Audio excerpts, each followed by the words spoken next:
Europe 1. Écoutez le monde changer. Ni apéro, ni opéra. Face à la menace de nouveaux variants très contagieux du virus, la France tout entière va donc devoir renoncer à 2 heures supplémentaires de vie sociale. Retour obligatoire à la maison dès demain avant 18h, sauf dérogation professionnelle. Ce qui interdit les courses de fin de journée, c'est l'impact économique numéro 1 du couvre-feu, l'activité des commerces, Carole Ferry. Eh bien oui, parce que je vais vous donner un exemple. Dans la grande distribution, le créneau 17h30-20h, c'est un tiers de nos courses alimentaires. Donc vous imaginez le manque à gagner.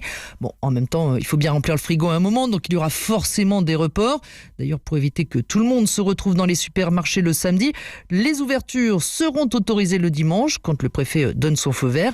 Et puis, les magasins s'adaptent. Auchan a déjà annoncé, par exemple, que ces hypermarchés ouvriraient dès 7h30 le matin, et ce, dès demain.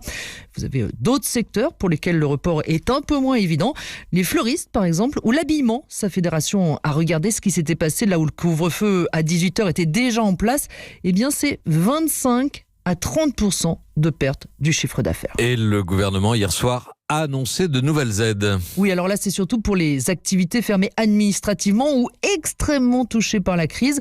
La principale mesure, c'est la prise en charge par l'État de 70% des frais fixes pour les entreprises qui ont un chiffre d'affaires supérieur à 1 million d'euros par mois.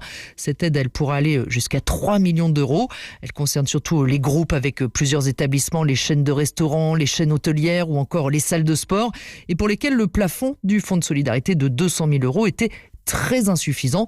Emmanuel Sauvage, par exemple, dirige le groupe Evoque. Il possède 4 hôtels 5 étoiles à Paris et il paye plus d'1 million d'euros de charges fixes chaque mois. On a les contrats notamment donc qui sont les loyers, toute la maintenance des établissements ont quand même de gros contrats de maintenance. Rien que ça, vraiment les petits groupes familiaux notamment ont été en très très grande souffrance. Donc c'est vrai que ça va donner un petit peu d'air et surtout ça va peut-être permettre de sauvegarder quand même pas mal d'emplois. Autre mesure qui fait pousser un ouf de soulagement au secteur, le chiffre d'affaires des restaurants qui font de la vente à emporter ne sera pas pris en compte dans le calcul du fonds de solidarité.